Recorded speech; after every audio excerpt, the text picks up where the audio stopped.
కోట్ల ప్రజల ఆకాంక్ష, యువత బలిదానాలు, విద్యార్థుల పోరాటాల ఫలితంగా సాధించుకున్న తెలంగాణ రాష్ట్రంలో దశాబ్ద కాలం తర్వాత నిజమైన ప్రజాపాలన మొదలైంది.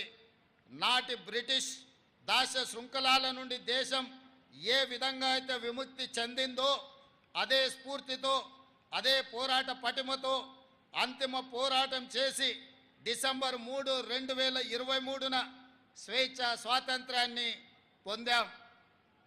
ఇప్పుడు రాష్ట్రంలో ప్రజల చేత, ప్రజల కొరకు ప్రజలు ఎన్నుకున్న ప్రజాప్రభుత్వం కొలువై ఉంది. తొలిసారి రాష్ట్రంలో ప్రజాస్వామ్యబద్ధ పాలన జరుగుతూ ఉంది. గడిచిన 10 ఏళ్లుగా తెలంగాణ కోల్పోయిన స్వేచ్ఛను పునరుద్ధరించడమే మా ప్రభుత్వం తొలి ప్రాధాన్యతగా భావించాం. భౌతికంగా కంచెలు తొలగించడమే కాదు,